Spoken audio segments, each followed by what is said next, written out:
Metalheads, and welcome to episode 59 of the Harsh Vocals Podcast. I'm your host, Justin Corbett, and with me is my good friend, Christian Renner. How are you doing today, man? Yet again, better than you. It seems to be a recurring theme lately. Yeah, I am sick again. I'm sure you guys can hear it in my voice. I'm at the tail end of it at least, so hopefully my voice holds up throughout the episode. But I passed my illness on to my daughter, and then she gave it back to me, so you know how it is. Oh, yeah. Kids are fun. She is fun. I love her to death. Yeah. I mean, she's worth it, but getting sick is not fun. That's the truth. Well, kids are really fun, but they're also pretty gross. You're not wrong there. Yeah. As far as germs go and stuff. Yeah. Yeah, she had no problem wiping her nose on my shirt. So. Yep. Yeah, fun times. Yep. Well, you are doing a lot better. You have a brand new PC, you got brand new headphones, you got a brand new internet connection. So everything has been upgraded on your end. So hopefully we won't have any more technical difficulties with the show either. Hopefully not. Hopefully not. So. Yep. It's amazing what you can solve with just a little bit of money. Yeah. Well, almost everything except sickness. Yeah. All right. Well, it's been another couple of great weeks of music. I know we're releasing this a little bit late due to my illness and technical issues and everything, but we've got a lot of great music to talk about. So I guess let's just dive right into it. Yep. What was your first pick, Christian? My first pick is the band Conjuring. We have the album Memento Mori. We have black metal from Switzerland.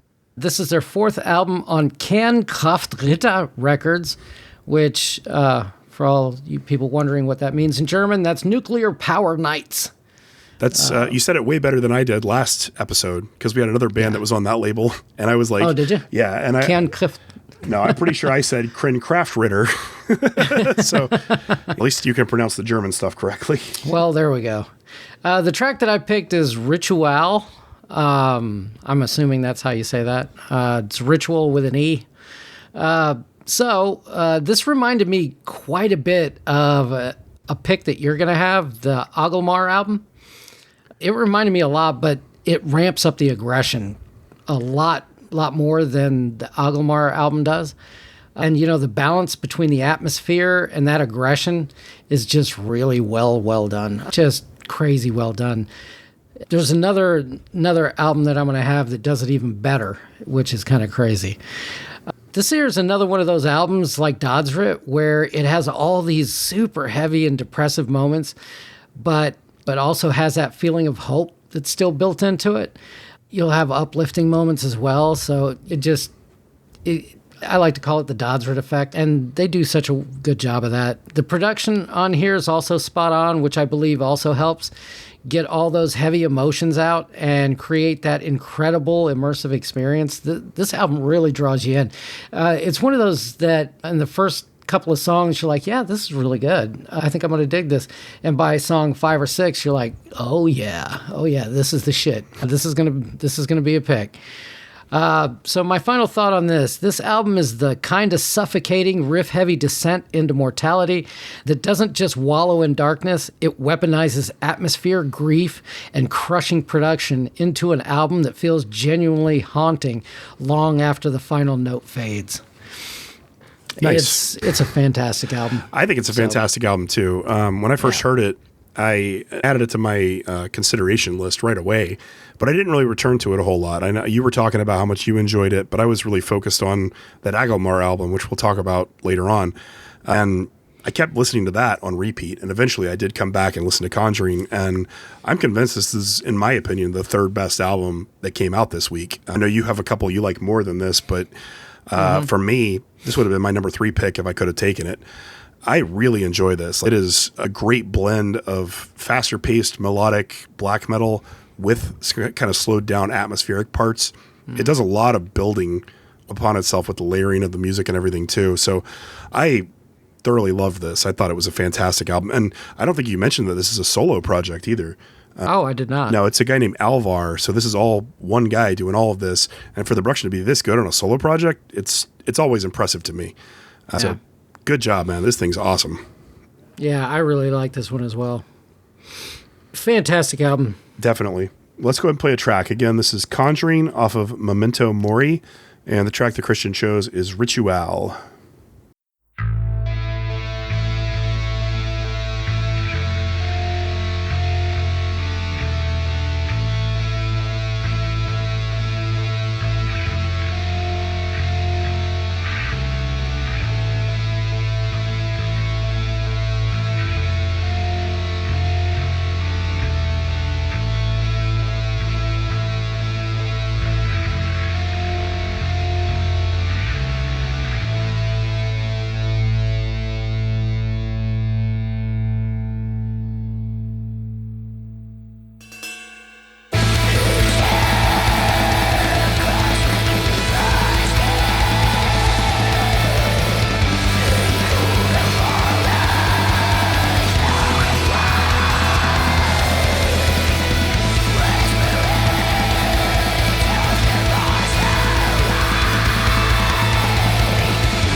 What a song.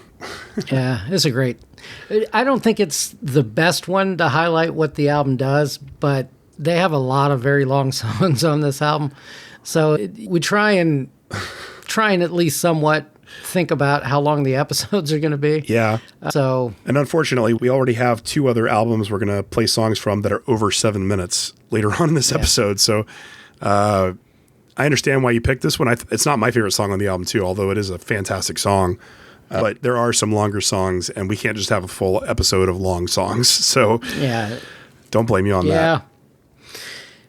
And the crazy thing is, this is way more in your wheelhouse than it is mine.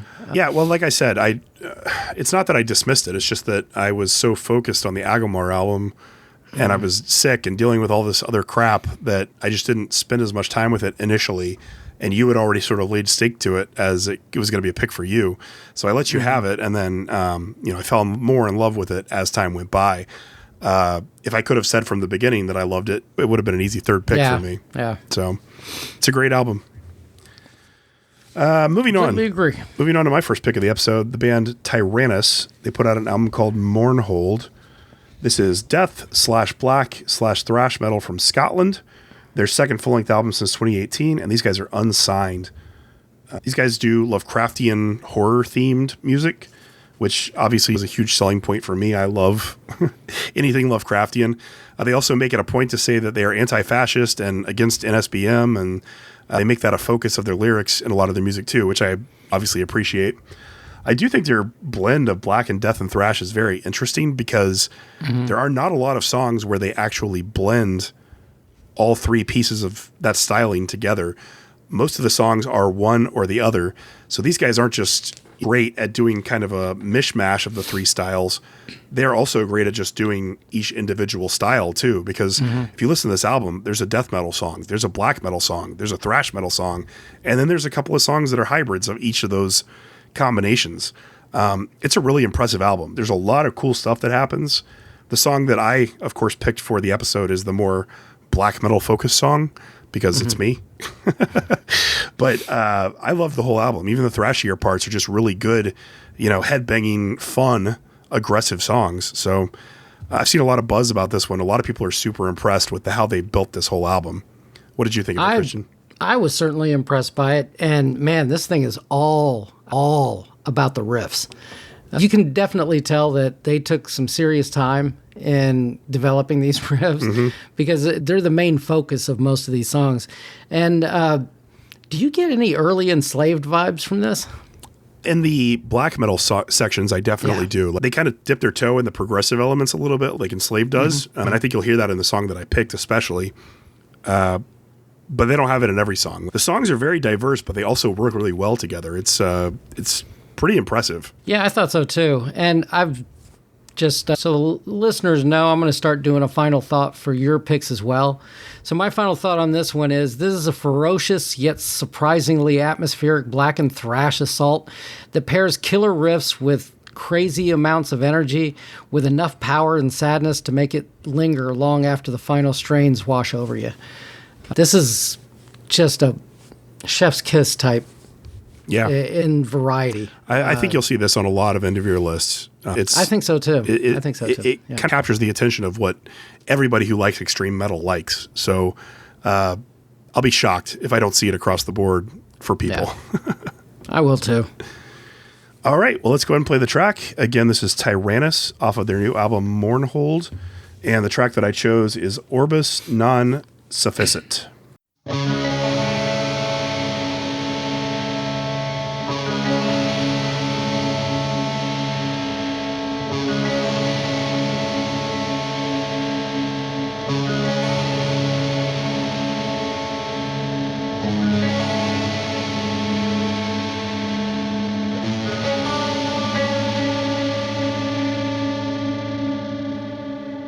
Still all the days, always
Ooh, man. See, I told you that was all about the riffs.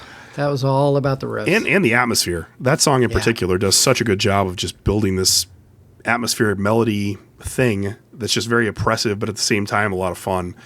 And it's another one of those albums when you hear a song, you just want to go back and listen to it. Mm-hmm. Yeah. Well, next up for me is the band Electric Sun Defense, the album Estuary. We have progressive metal from Glasgow, Scotland. This is their debut on Road to Masochist Productions. The track that I picked is also the title track, Estuary. Usually, I'm not drawn to this style, as usually this is Justin's kind of thing again. But damn, did this ever draw me in, especially on repeat listens, which this really rewards. I would love to have this on vinyl because I think it would be even better on vinyl. This is a masterclass on how to transition from quiet shoegaze type moments to a veritable explosion of violence in others. It's seamless here. It never feels forced or out of place. It reminds me quite a bit of the band Dune with V. Yeah, I can see that. There's definitely some good comparisons there. Yeah, in the way that they structure their songs, it definitely feels that way. Super impressed with this being a debut as well, as all from the mind of two people, Peter Colquhoun and Joe Cormack. Add to that production that makes this album just feel huge. It just feels fucking enormous. And you have something truly special. My final thought on this is Estuary is a towering, emotionally heavy post-metal journey that swallows you whole with massive riffs, cinematic style atmospheres, and the kind of slow-burning intensity that only reveals its full power after multiple active listens. Like I said at the beginning, this really rewards multiple listens, and put on a good set of headphones and check this out. You're going to hear some stuff on this, and I will be shocked if you're not as impressed as I was. Well, I will put a caveat on that. I mean, your tolerance for cleans has to be higher than mine to love this album the way that Christian does. I like 85% of this. There's so much in here that definitely is in my wheelhouse that I loved, but the cleans become a little bit grating for me throughout the album because there's a lot of them. They do kind of dip their toe into the death metal realm. There are some growly moments on some of the songs, which really does help, but there's not quite enough of them to make this a band that would really appeal to me, to make me overcome my negative feelings towards cleans in general. And it's not even to say anything bad about the guy because he can clearly sing. He's great. It's just not what I want to listen to because I don't like cleans that much. But I love the music. I love the composition of everything. I gave this 4 or 5 listens. And you're right. It does get better, much, much better on repeat listens. Still, I like it, but I don't love it. It probably won't make my top 30, but I wouldn't be surprised if it ends up there for you. Yeah, I could see it. Especially if they ever decide to put this out on vinyl, I'll scoop it up immediately. This is the silver album for the year. Yeah, I think so too. I think so. Because I love that, and that's full of like cleans that don't work very well, but that's why I love it. And this is full of like kind of standardized cleans, which is why you like it. It's funny too because this is the episode where we're talking about cleans, so tolerance for them is a big thing for us. Yeah, I'm super curious about your list for cleans. Mine, I'm sure most of the listeners already know where this is going, so. I don't think mine's going to be too big of a surprise. That's surprising. Once I say everybody on mine, I think you'll go, oh, that all makes perfect sense, knowing what you know about me. But I definitely had to think about it for a long time to figure out this list. So I've been working on it for like a month and a half. But it took me about 10 minutes. I'm pretty happy with it. Yeah. All right. Well, let's go ahead and play a track from Electric Sun Defense, Estuary. And the track we're going to play is the title track, Estuary. Hope you guys enjoy it.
See, and that there's one of those songs that, like what you're talking about, kind of draws you in.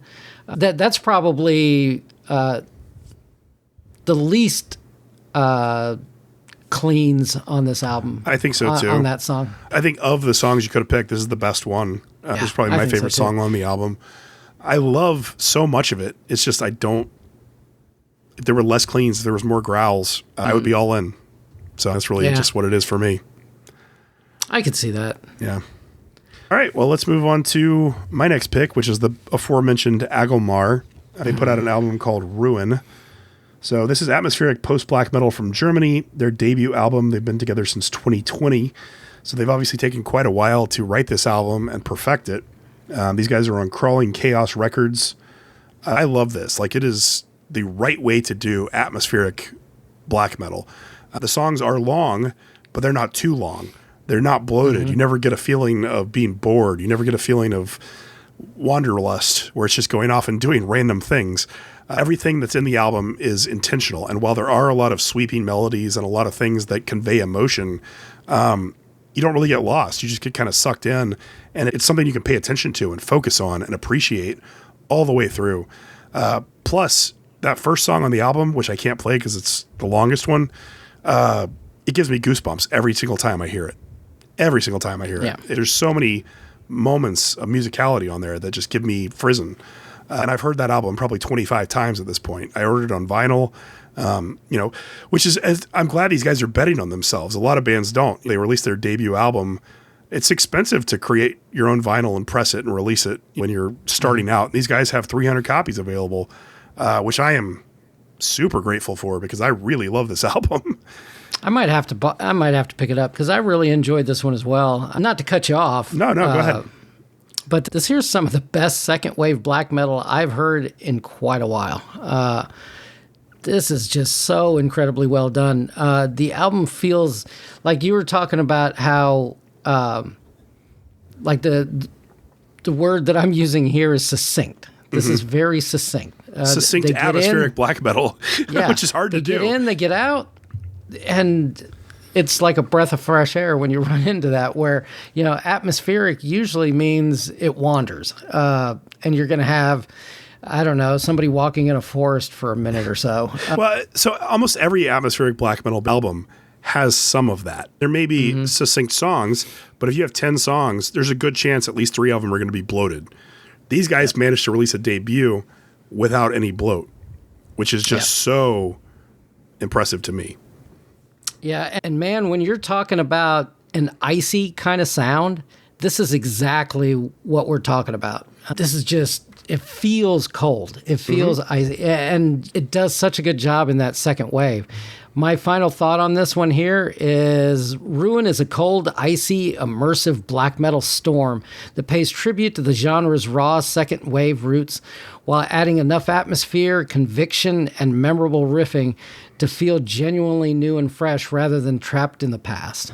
Not to mention the emotional aspect of it. There's tons of emotion built into every song. I love this album. This one's definitely going to end up in my top 30 for the year. So I hope you guys enjoyed it as much as I do. Let's go ahead and play the track. Again, this is Aghalmar, and that's Aghalmar off their album Ruin. The track that I chose is the Mellow Soliloquy.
It's a little bit long, but you get what I'm saying about those sweeping melodies, right? There's just so many changes, and it just keeps drawing you in. And it's fresh, and it's exciting, and every single change does something different.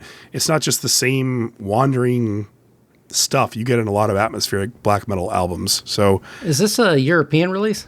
Yeah, these guys are from Germany. All right. So the shipping was kind of pricey or not too bad? It wasn't too bad. It's like $19 on Bandcamp plus I think $15 shipping. So $34. I'll do that. Yeah, I'll probably order it then. Not bad at all. I'll probably order it as soon as we're done here. I think it's worth it. I'm excited to get my copy in and finally spin it. Yeah. All right. Well, I hope you guys enjoyed that. Let's keep moving along. You're up next, Christian. All right. My last one is the band Torchia. I love this band. I think they were a pick. 2024, when we first started the show, they had their last album. I loved that one as well. Yeah, it was really good too. The album is They Are Born Under Rules of the Darkness. Man, what a title. Long title. That's a long title. The track that I picked is Black Cat. And yeah, it's the riff. It's the riff. We have Mellow Death / Thrash from Tampere, Finland. This is their 4th album on Rockshots Records. And I believe I figured out why I'm so drawn to this band. If you take the symphonic elements out of this and focus only on the riffs, and you will basically have Testament. I could easily see Testament playing these riffs, and of course, Chuck Billy would absolutely crush this on vocals.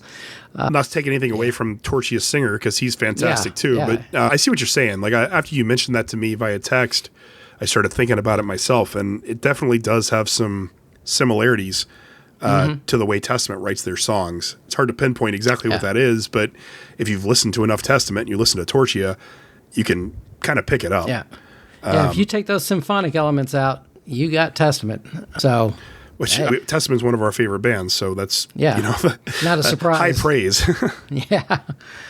And man, this band has truly leveled up. What used to be a typical but incredibly talented melodeath band has turned into something much more cinematic and darker than their earlier releases. And again, bands that level up.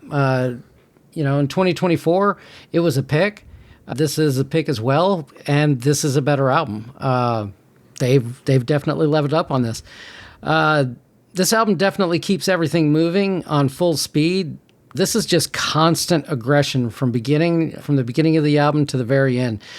The guitar work here, courtesy of Henry von Hardy. I'm going to guess that's not his given name. And Villamort is also worthy of extremely high praise. The riffs are super, super intense, and don't get me started on the leads. Just chef's kiss. Just amazing fucking solos. My final thought on this album is a wildly ambitious slab of blackened melodeath with a touch of thrash that buries the listener under towering riffs and enough occult atmosphere to feel like a descent into some type of evil underworld. You definitely feel like you're on a journey on this album, and it's a journey you're going to definitely enjoy.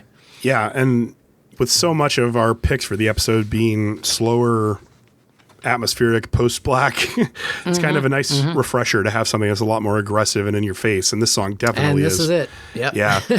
I love Torchia. I fell in love with them on their last album. I think that made my top 30 for the year in 2024. This one could easily do that as well, depending on how the rest of the year goes. Great riffs, lots of fun, dark, evil-sounding music, which I'm a huge fan of. I couldn't get enough of this. I listened to this one at least 15 times. It's really good. Yeah, another one that I really should get on vinyl. Man, I keep talking about buying more and more vinyl, and I got less and less room. There are worse things to be addicted to. Yeah, I guess so. Yeah, there are. All right, well, let's go ahead and play the track. Again, this is Torchia off of They Are Born Under Rules of Darkness. Fucking love that title. And this track is called Black Cat. Love that title.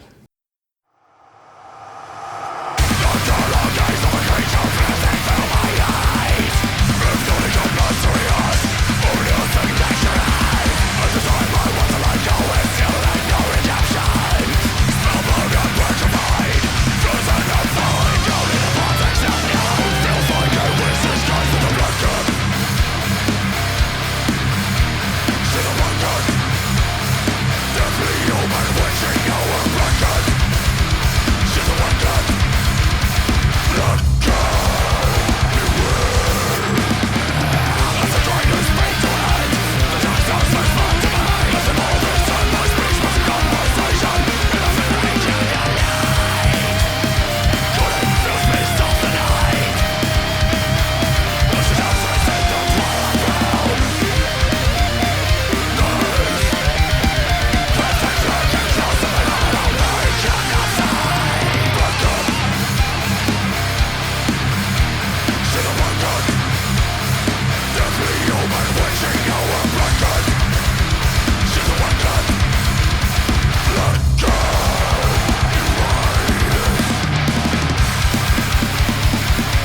Oh, man, that riff. Yeah. That riff will get you every time. That's a great song. It's a great song. Yeah, it's a great song. Keeping with the theme of trying to do more aggressive in-your-face music, since we did slow things down in the middle of the episode, Yeah. my next pick is the band Galibot, Galibot, and I think that's the correct pronunciation, but they're French, so it might be Galibot. I'm still not sure.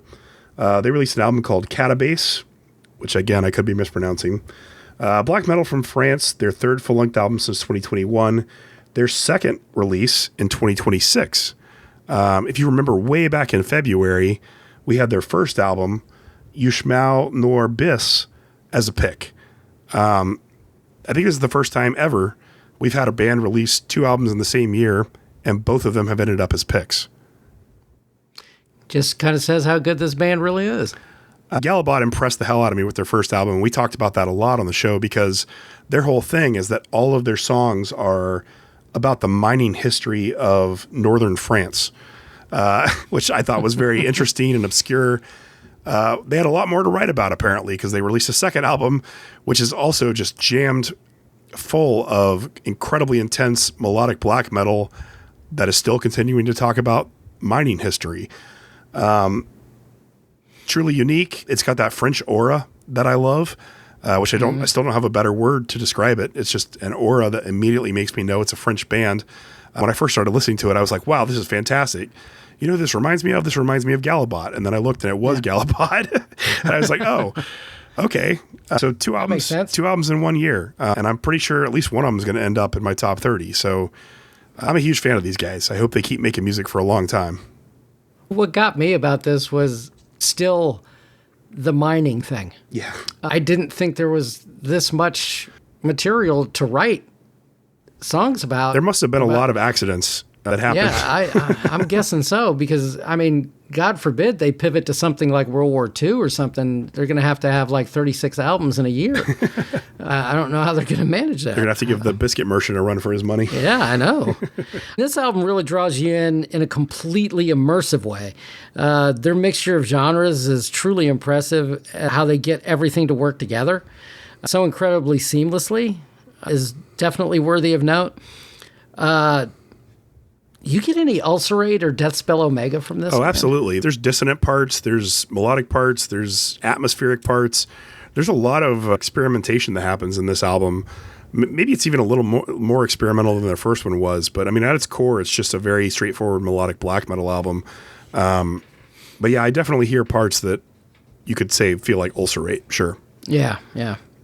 And my final thought, Catabase is a punishing descent into dissonant black metal madness that trades easy hooks for oppressive atmosphere, rewarding repeat listens with an experience that feels genuinely aggressive at one end and strangely hypnotic on the other.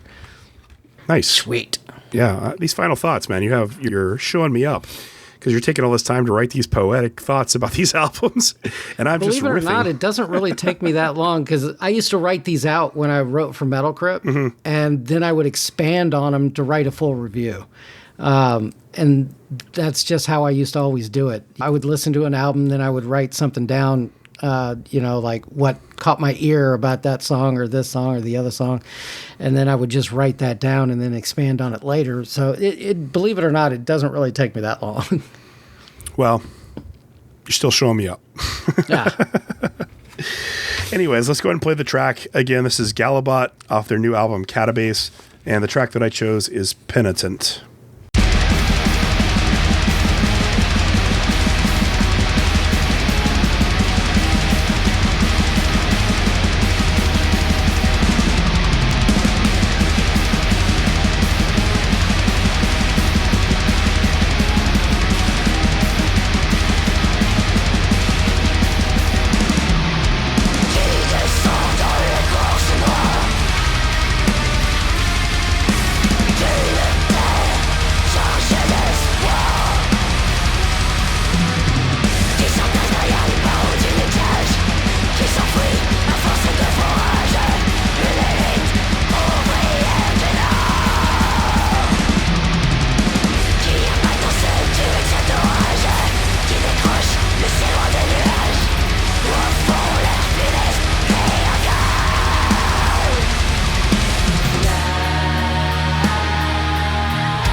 I love that song. Honestly, I could have picked any it's a great song off the album. They're all fantastic.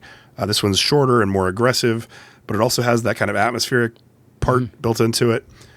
There's a lot to love on the album. If you liked their first one, you'll love this one. And if you haven't heard their first one, go back and listen to both. Yeah. They're both absolutely fantastic. So, and you're going to learn something. yeah. Well, if you can speak French, maybe. I don't know if you learned much in learn English. French too. Yeah.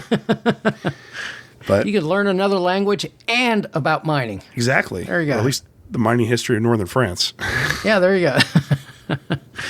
That is still a weird topic, but hey, I love it, man. I love when oh bands yeah, that's great. pick That's something great. really niche to make their own, and not enough bands do it. Most people are just like, oh, Yeah. let's sing about Satan or, corpses doing stuff or people doing stuff to corpses. It's, Oh, Unleashed. yeah.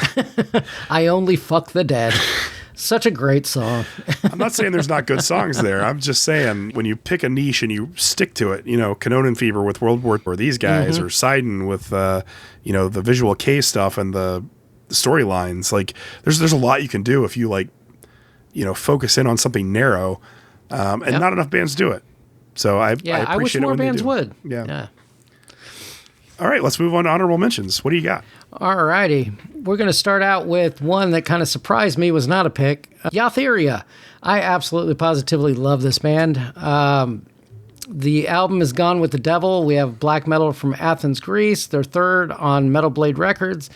And if you like Samael, Septic Flesh, or Moonspell, you're going to like Yatheria. And this was good, but not great. It had some bloat. Yeah. And it just... I don't know. There's this one song that has a children's choir singing in it. And if that would have just been in the beginning, it would have been fine. But it goes throughout the whole song. And it's, oh, dear Lord, does that song annoy the shit out of me. It's really tough with choirs. Like anytime a band uses them, it's a risky move, right? Oh, yeah. It's either going to work really well or it's going to sound like everybody else who's ever tried to do it. And it's going to be too much and kind of ruin your song. And unfortunately, it's more in the latter camp with this song. I did not like it.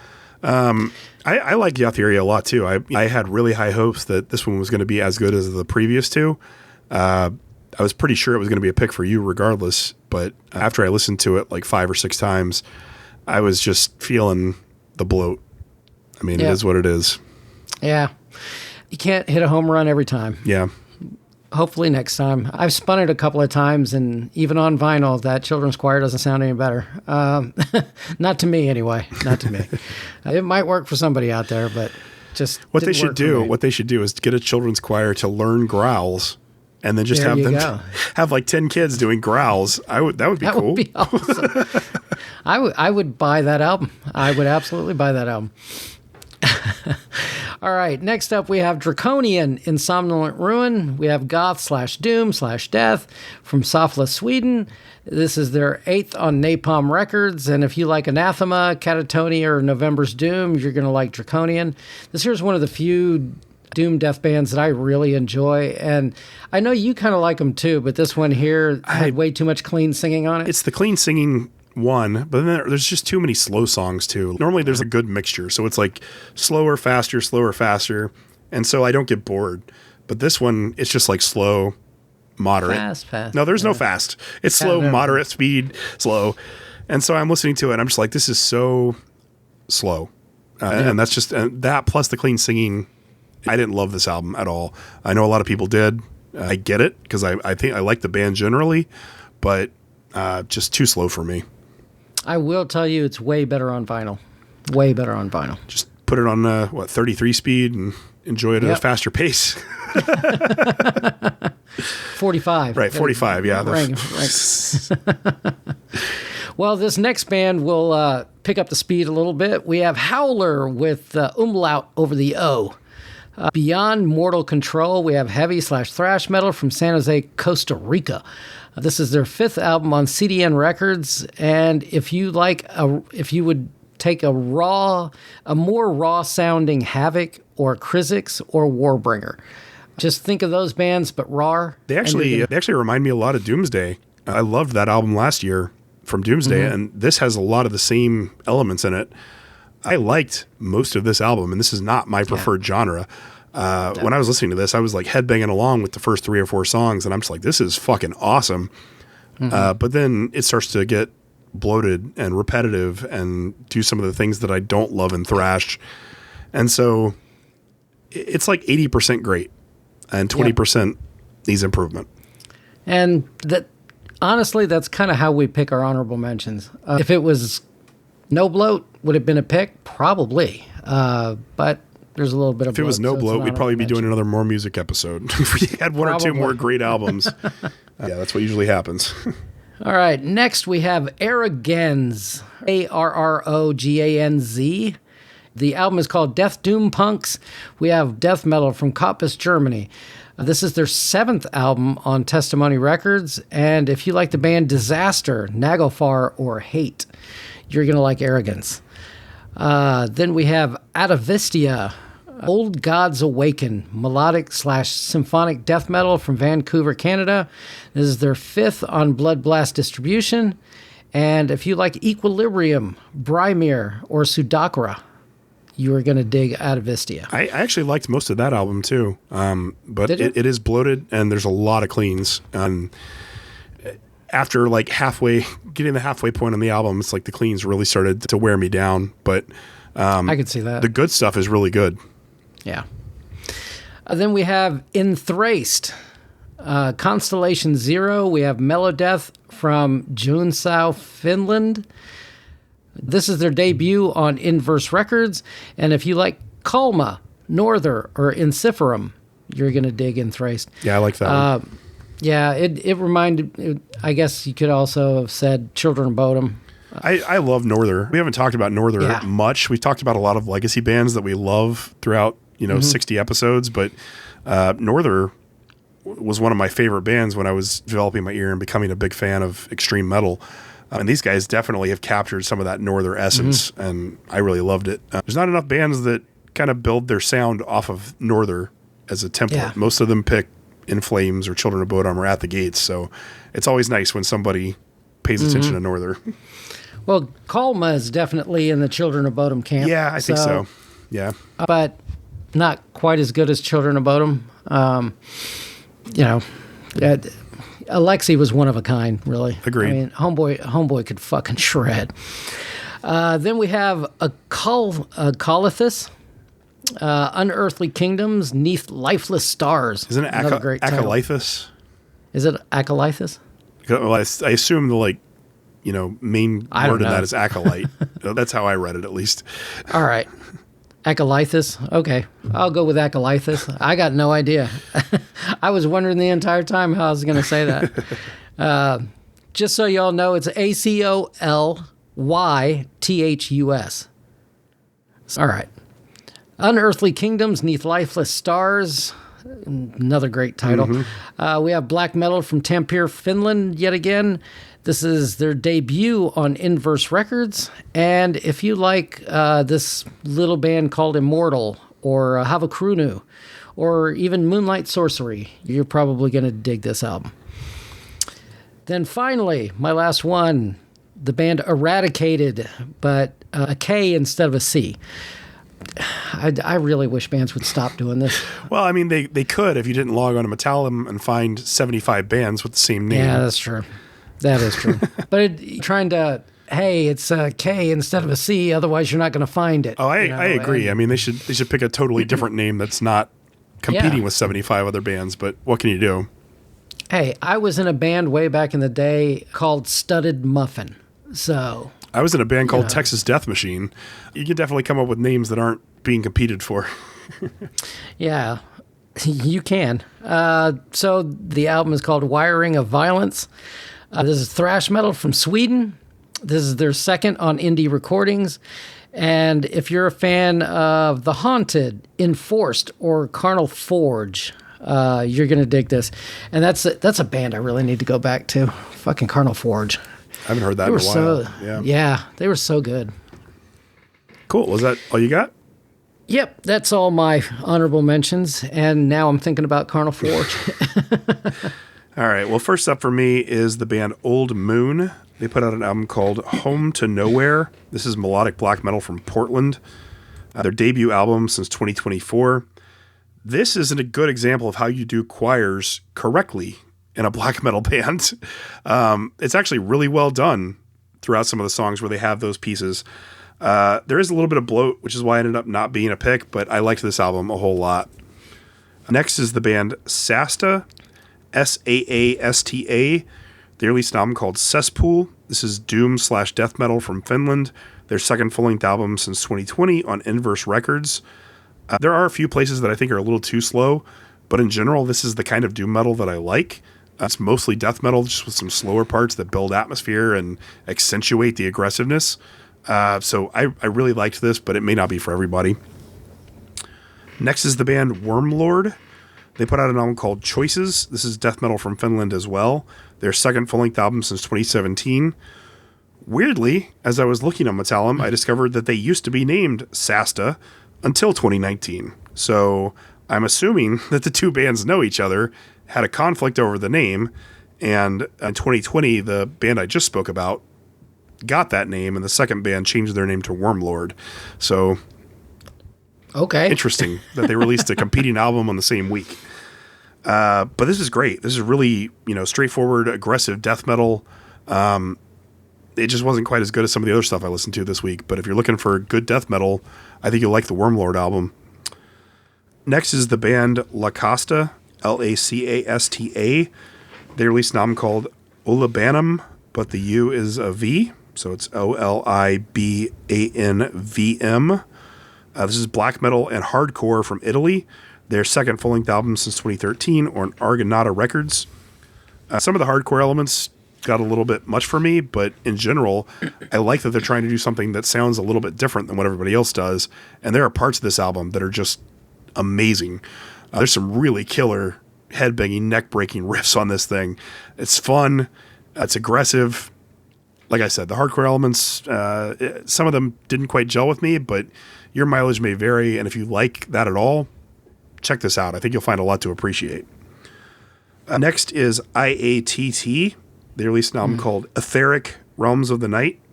This is progressive and experimental black and death metal from Pennsylvania. Their fourth full-length album since 2008 on Black Lion Records.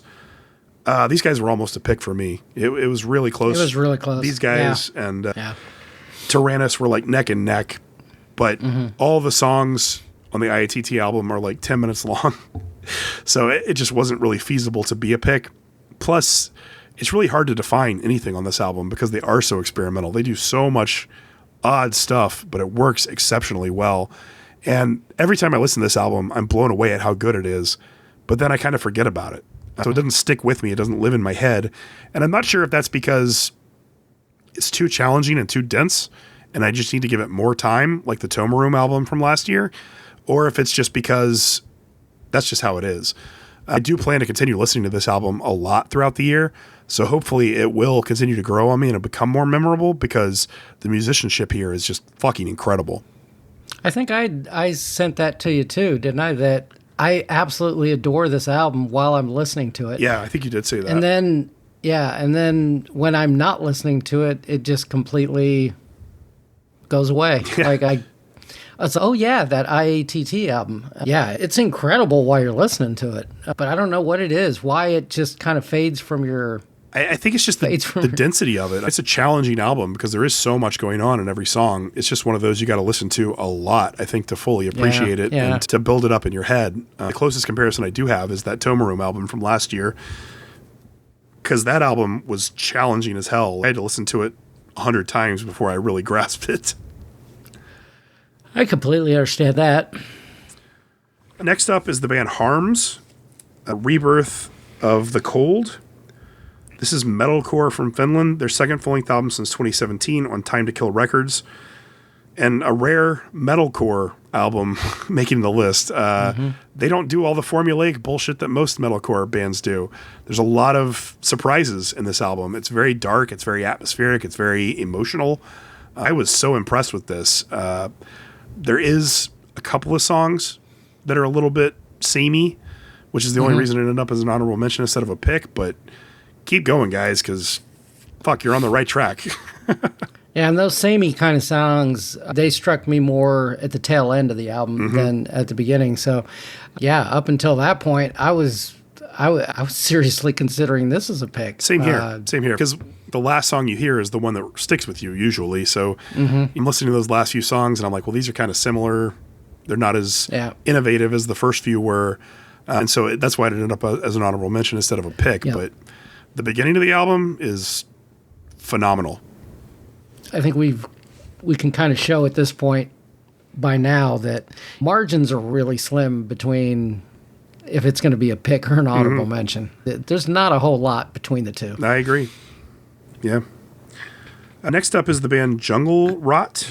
They released an album called Cruel Face of War, death metal from Wisconsin. Their 12th full-length album since 1992 on Unique Leader Records. I've heard Jungle Rot before. I'm sure you've heard Jungle Rot before. They've been around a long time. There's some great groovy death metal in here, but it's also bloated. The good stuff's really good, though. So if you're just looking for a fun, head-banging album, it's a good one. It's not going to change the world, but it's a fun album. Yeah. And Jungle Rot is always fantastic live. Oh, I can imagine. So. I'd love to see them live. And then finally, my last pick is the band Sangkal, and that's Sangkal. The album is called Niskala Fana. This is post-black metal from Indonesia. Their debut album since 2021. They're unsigned. It's a really good, emotionally driven post-black metal album. It's just bloated. Yeah. It needs to be edited, but it's their first album, so they'll learn to edit over time, I'm sure. And from Indonesia. Yeah. I thought it was cool that their name actually translates to something along the line of misfortune. And the album title translates to unseen and transient. So it's like the human form escaping unseen or something. Kind of cool. But yeah, that does it for my honorable mentions. Nice. That should keep everybody busy. Yeah, plenty to listen to. Oh yeah, there's plenty out there. All right, well, let's move into what everybody's looking forward to, hopefully. The topic for the episode, which is cleans. So just like with the previous ones, we're going to go back and forth, starting with number 5, working our way to number 1. But cleans, I mean, let's just talk about them for a minute before we do our top 5 list. For me, if you're listening to the Harsh Vocals podcast and you've been here for almost 60 episodes, you probably have an okay understanding of what I like in music and what I don't. I'm not a big fan of classic heavy metal. I'm not a big fan of nu metal or any sort of outside influences like R&B creeping their way in. Cleans, I can kind of take them or leave them. Most bands that have cleans do too many of them, I think. I think if you're doing black metal or death metal, you should be like 80-20 at the most of your mixture of harshes and cleans. And honestly, it should be more like 90-10. The cleans should be accentuating, not taking over. That said, there are a few exceptions. If you're doing symphonic black metal, cleans can do a lot to accentuate, but you can also overuse them or misuse them. One of my people I'm going to talk about is from Dimmu Borgir. I'm just going to jump ahead and say it's Vortex. Vortex is on my list. That shouldn't come as a surprise. Truly unique voice, accentuates every single song. He sings along with a black metal singer. But on top of that, he can actually carry progressive metal on his own because his voice is so unique and so fun to listen to. Most people that do cleans just kind of sound like a generic clean singer. In order to stand out to me, you have to have something unique about your voice. And I think for all the people that I have chosen, there is something unique to their voice. And there's a reason I love them. Christian's list is probably going to be more of classic heavy metal guys that he loves. I wouldn't be surprised to see Dio or Rob Halford or I don't know. We'll see. But I'm expecting more classic heavy metal guys on Christian's list. Is that accurate? You're going to be surprised. Okay. All right. Let's hope so. Because my number 5, I could just say right now, ditto, because my number 5 is ICS Vortex. Oh, he's higher on my list than 5, but... Well, he's number 5 on my list. But, yeah, everything you just said is exactly why. He has a very unique voice. To this day, Burn in Hell is one of my favorite Dimmu songs. Oh, yeah. And mainly because of his vocals. His vocals are so fucking good in that song. Oh my God! And now I'm playing the song in my head. It is such a good song. So yeah, my number 5 would have been ICS Vortex all day, and he's my number 4 because of his unique. I'll say he's my number 4. I think he has the most unique voice in metal. He can do harsh vocals really well. He can do clean vocals exceptionally well. Nobody else sounds like him except maybe Lars Nedlund kind of has that same tone to his voice. Yeah, I can see that. But it's just so frizz and inspiring. Anytime you hear him sing, it gives you goosebumps, especially seeing him live. I've seen him live once. What an experience. He's just such an incredible vocalist. Yeah. Who's your number 5 then? My number 5 is Tomi Jutsen from Amorphis. And that really shouldn't come as a huge surprise either, because everybody knows how much I love Amorphis. And part of that is the emotional, clean parts of the songs. They're a melodic death metal band, so I know mellow death kind of gets pushed down to like the bottom of like, the tier list for extreme metal. But I've loved Amorphis as long as I've been a fan of extreme metal. And Tomi added a lot to the band when he joined them. He completely redefined their sound. He's a great growler in addition to being able to do the cleans. And his cleans really capture that like folksy Finnish element as well. So he has a unique sounding voice. He brings a little bit of like his home country kind of feel into this. And he's multi-talented. So he was an easy number 5 for me. I could see that. Well, my number 4 is Hansi Kirsch. And the main reason, he has so much power in his voice, how he enunciates, when he really goes for it, like when you see him at Wacken and he's just going to town on something, the level of power that he projects is just awe-inspiring. And I absolutely, positively love it. Plus, he's a hell of a nice guy. There was I can't remember the band name now, but they were a band out of Arizona that just randomly, they got his, like a postal address for him, and they sent him a demo tape of a song that they would like him to do vocals on, just for shits and giggles. Well, the chances of this happening are probably 0, but why not? Let's give it a shot. He did it and sent it back, and they used it on their album. Just no need to do it. Probably spent the afternoon working on it and created it really quick and fucking sent it back to him. Gotta love that. So it's just a great human being. So my number 4 was Hansi Kirsch. And you said your number 4 was ICS Vortex, right? Correct, yeah. And I could see Hansi being an easy pick for you and for a lot of our friends too. He's obviously super talented. Just not my cup of tea. Yeah. Well, since we already know your number 4, my number 3 is Michael Ackerfeld. Not surprising. I absolutely positively love Opeth. I will say I love everything that they've done. But Blackwater Park was my last addicting kind of album from them, where I was just constantly playing it for weeks on end, just over and over again. It's their best album. I think most people will agree so it's their best album. And I actually asked him, they were on tour, and this here was the very first time I ever saw them. They were up in Minneapolis, and they were touring for Blackwater Park. So they were one of the opener bands. I can't remember who was the headliner, but I asked him, like, you have such a good, clean voice, so why do you sing with the growls? And he simply said that's the part of the song where he's anger. So you have to display that anger somehow, and growling vocals is angry. So that's kind of how he looks at it. He said that's not set in stone, but it's a kind of guideline for how he does it. I wish he was. I wish he was as angry as Trent Reznor. Let's just say that. Yeah, I wish he was, because like his cleans are great. I don't mind Michael Ackerfeld's cleans at all, but I don't love them the way that so many other people do. I think he's a great growler. I would listen to him growl all fucking day long. And Opeth, just musician wise, so good. But the cleans, I like his music, but I don't love it. But I mean, for a lot of clean singers, I can't even tolerate their cleans. So he's obviously better than the average clean singer, for sure. I definitely agree with that. Who's your number 3? My number 3 really shouldn't be a big surprise for anyone either. It's Vil Lihilia from Sentenced. Sentenced is one of my favorite bands of all time. They're like a gothic death metal band. They were way more death metal back in the day, but then when Vil joined, they switched to more of a gothic sound and very emotionally driven, almost by today's standards, mainstream accessible kind of gothic metal sort of sound. But he conveys so much emotion in his voice, and he has a really unique voice.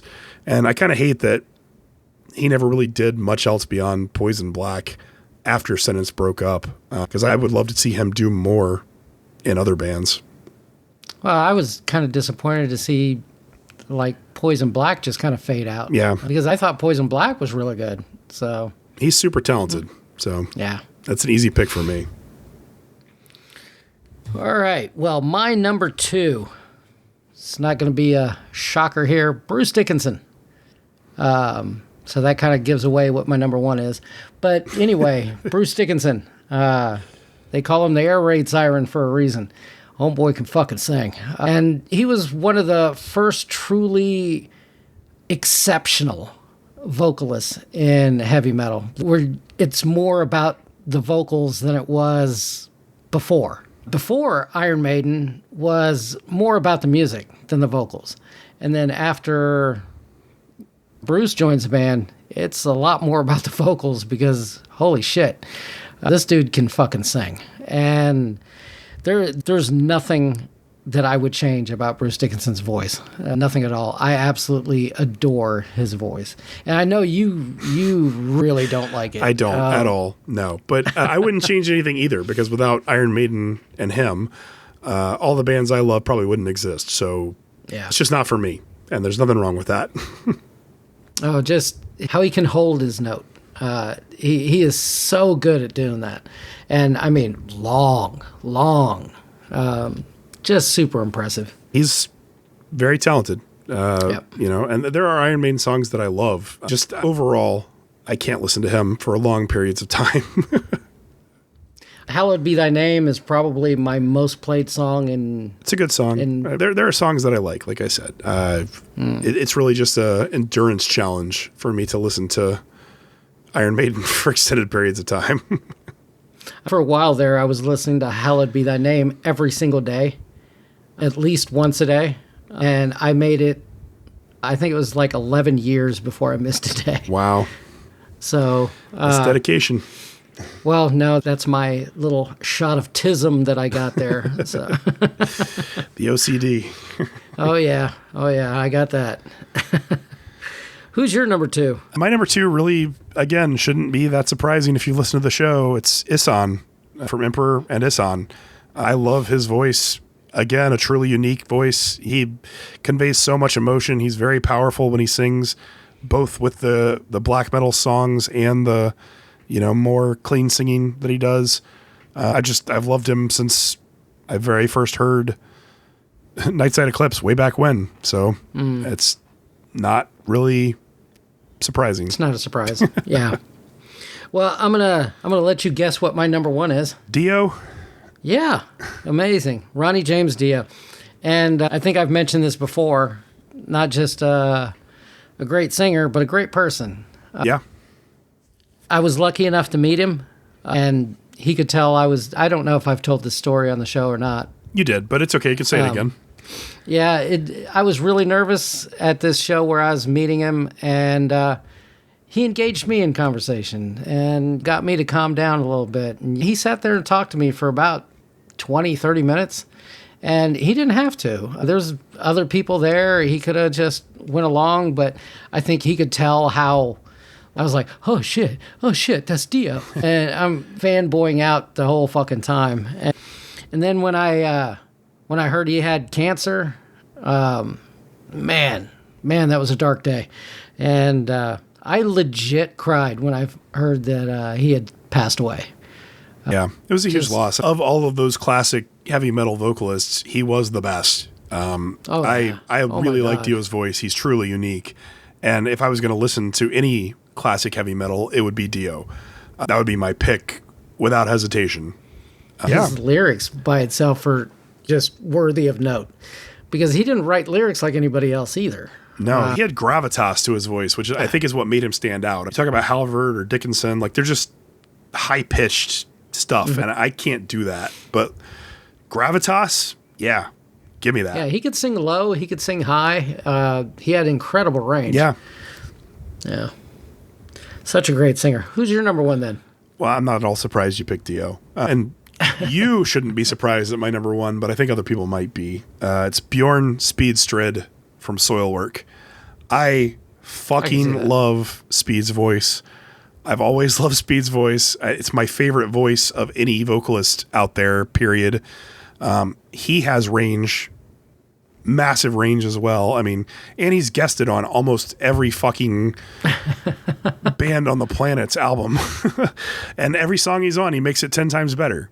Night Flight Orchestra, he does like jazzy pop rock from like the 80s, and he kills it. I mean, that's not even the kind of music that I'm normally drawn to, but because he was part of that, I checked it out and fall in love with Night Flight Orchestra. I love everything he's done with Soilwork and everything he's done with every other band too. He's my favorite vocalist, period. So not sure if everybody knew that. That might be a little surprising, but Christian probably knew. Yeah, I do. And I'm a big Soilwork fan as well. And this is quite the undertaking of trying to get every one of their albums on vinyl. So they have quite a few albums. I have all but 2, so I'm close. I think I have all but 4, I think. But either way, they'll be there. They're at least pretty good about re-releasing albums. Oh, yeah. So. Definitely. But I do have a few honorable mentions. Oh, sure. And I got to put Rob Halford in there. You have to? I love Judas Priest. I love Judas Priest. I can't help it. Then Russell Allen, another fantastic vocalist. Warrell Dane. That popped into my head with the news that Nevermore's coming back, and that dude that they got to sing. Have you heard him? I have not. No. Holy fuck! If you get a chance, give it a listen. Homeboy sounds like Warrell Dane. Dear Lord. All right. And, of course, Michael Stana. I'm just a huge Michael Stana fan. Yeah. If I had an honorable mention list, he would be at the top of it. I love Michael Stana. I thought about Christian Alvestam, the original Scar Symmetry vocalist. I really dug his voice a lot. And, of course, Lars Nedlund was a consideration because Borknagar has been one of the few bands that really focuses on clean singing that I love as well. Neige from Alcest could have easily made my list. He's as good at the emotionally driven screeches as he is at the emotionally driven cleans. So there was definitely more than 5 I could have picked, but... See, here's where you can tell the difference in our ages, because I grew up with these classic singers. Mm-hmm. So, yeah, I had 10 years of listening to their music before I had even remotely come across even Blind Guardian. Yeah. Or Opeth. Opeth I didn't come across until 93 probably. 93, 94, something like that. So it's not really a surprise that our picks are where they're at. No, it's not surprising at all. You grew up when heavy metal was the most extreme stuff there was. What we consider classic heavy metal today was more extreme than rock. Extreme, yeah. And that's what you gravitated towards. And I mean, some people make the transition to modern extreme metal, but not everybody. There's tons of people that are stuck in the past that the pinnacle for them was this stuff. Blind Guardian, Iron Maiden, Dio, Ozzy. I grew up and this stuff had already existed, but extreme metal had started to kind of enter into the zeitgeist. And so when the melodic death metal movement started, that's really what drew me in. And I grew up with In Flames and Soilwork and At the Gates and Dark Tranquillity. And so those were the bands that started my journey. And I've always liked the heavier aspects of those bands than I did the clean parts of those bands. So it's really no surprise that I just kept going more and more extreme until all I want to listen to is, black metal. Yeah, when you consider that, like, back in the day, like, you wouldn't say this today that Rush is a metal band. But back in the 80s, we said Rush is a metal band. Mm-hmm. They were just a progressive metal band. And you wouldn't even call them prog at the time. That wasn't even a term that we used. Yeah. They were just different. But like Tom Sawyer, that song, you're thinking that's a metal song. It wasn't drastically lighter than anything Motley Crue was doing or whatever. So all those bands were considered metal at the time. So it's just the era that you kind of grew up in. They're still considered metal. They're on the lighter side of metal by today's standards. Because now you have 250 subgenres in each main genre of metal. Back then, you just had heavy metal or rock, and that was kind of your choice. So I'm glad all those bands existed, because if they hadn't, the stuff I love would never have been inspired to be created. It's just the clean singing. It's not for me. It's not what I'm drawn to. If I wanted clean singing, I'll go listen to pop, but I hate pop, so I'm not going to go listen to pop. Yeah, that's just what it is. I can appreciate good, clean vocalists in pop, but there's so much other stuff. That whole spoken word hip hop mixed in stuff that's permeated everything in the culture in America for the last 25 years. I hate it. Yeah, I'm not a fan either. And so it just pushed me more into metal, if anything. Yeah. I think that's what made me started doing, because you couldn't listen to the radio anymore because there was nothing on the radio that even remotely interested you. So you had to go online and seek out stuff. And then you're trying to find stuff out of all the releases that come out. And like we said, we've been doing this for a long time, even before the show, because we're so into music and we're always looking for that next big thing. And you're certainly not going to find it on the radio. No, not in America. Yeah, certainly not in America. I could go on a half-hour tangent about Clear Channel Communication, but I won't. What a shitty company. So it is what it is. And this is kind of where you're at now. So maybe it'll change in the future and it'll become popular again. Everything is cyclical. But I'm certainly not going to hold my breath. No, we'll just keep doing what we do and promoting the underground, because, I mean, even if it is cyclical, right? Even if metal does become mainstream again, it's going to become some sort of mishmash of what we love anyways, mixed in with all the crap we don't token like. Or some shit. It's going to be Sleep Token. It's going to be the resurgence of new metal. It's going to be grunge metal or something like that. It's not going to be Black and Death extreme metal or thrash metal. That's never going to become what the public listens to in America, unfortunately. But also fortunately. I mean, I'm not a gatekeeper. You're not a gatekeeper. But at the same time, like, there's something about this music that is special, and we all feel it's special. Yeah. And we want to share it with other people that will appreciate it for what it is.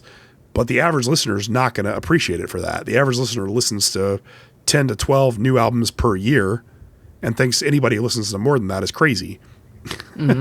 Well, and that's the thing, too, about all this is, like, I personally believe that metalheads love music just a little bit more, because it isn't about just one artist or one show or whatever. It's one song. Everything. If you look at the way people consume music today, people listen to a song. They're like, oh, I love that track. What? Who listens to a track? When you were a kid and you bought a CD at a store and you put it on, there might be 6 songs on the CD that sucked, but you would still listen to them because you had that CD and that was the full album, and that's how it was meant to be consumed. I've never left that behind. My entire life, I've been an album listener. I can't even fathom being like, oh, I like this one pop song from this one artist. Like, how do you live your life? Yeah. I've seen songs like on TikTok or some shit, or the short form videos or whatever that catch my attention. That it's like, oh, that's kind of cool, but only while I'm watching the video, and then I'll forget about it. But Blackwater Park, I can tell you the track listing right now if I wanted to. It's just, I just think metalheads are just a little bit different when it comes to music. I think so too. We're definitely more passionate. We definitely care more. I think so. And sometimes that manifests toxically. There are gatekeepers that are very overprotective of the culture. I get that. Yeah. But it comes from a place of love. It's passion for what we do. So I don't know. There's good sides and bad sides. Yeah. But I think the good outweighs the bad pretty. I think so too. Pretty dramatically. So yeah. You ask any metalhead, we're the kind of people that'll pick up somebody that's fallen down to the pit. We're the kind of people that'll help out if somebody's hurt every metalhead I know is a good fucking person. So yeah, everyone I know is a good person. So there you go. All right. Well, we got slightly off topic, but that does it for our topic today. Let's move into our pickups. Have you picked up anything cool recently, Christian? I have. I got, like I said, I got that new Dimmu album, which is good, not great. It is, like I said, it is better on vinyl. I was thinking about that album. I know we're going to talk about it more next episode, but what I just said about people that listen to like 12 albums a year, if I was still that guy, like if I was still 20 years old and the internet had not given me access to all of the music I want to listen to, and I heard a new Dimmu album in the 12 albums that I listen to that are new each year, I would probably like this album a whole lot more. Oh yeah. But because I can compare it to everything else awesome that's come out, and I've heard so many other symphonic black metal bands that are doing it better, it's just kind of like, okay, they're Dimmu, like we'll give them their due, but it's not as good as like so much other stuff. Yeah. Not even stuff that was on this episode. So yeah, it's kind of, I don't know, maybe it'll grow on me. I'm not going to hold my breath, but it's still worth owning. I'll say that. Yeah, I mean, I'll support them. I hope they keep making music and somehow do work their way back to where they were. Yeah. The next album I picked up is the new Draconian album. I did pick that up. I think it's excellent. And oddly enough, I saw this, and for some odd reason, I don't know if I sold them or I gave them away or something, but I did not have Slayer Show No Mercy or Slayer Hell Awaits, the first two albums. I don't know how I didn't have that, but I was wanting to listen to Show No Mercy, and I go to throw the vinyl on, and fuck, I don't have it. Well, shit. So I went ahead and bought those. And finally, my last pickup, I was able to find Heritage by Opeth at a local store for, I think I got it for $28 or something. It's a good price. Yeah, it's a great price. It's a double album, and it's not an easy album to find. So nice. And that's all of my pickups. Well, my copy of the Silver Looking Glass Hymnal Blue finally came in, and I've listened to it 25 times on vinyl already. I've heard promos for some amazing albums that are coming out, and I still think this is my album of the year. Really? Yeah. There's something about it, man. It's just magic for me. It may not be for you, but there's something about this that just clicks with me on such a deep level. So I'm thrilled that I have it on vinyl. It sounds even better on vinyl than it does streaming. So really good job mastering that one. Huge fan of that album. I also got a couple of Bandcamp orders in. I ordered the new Inherits the Void, one of the aforementioned promos I've heard that is absolutely fucking killer.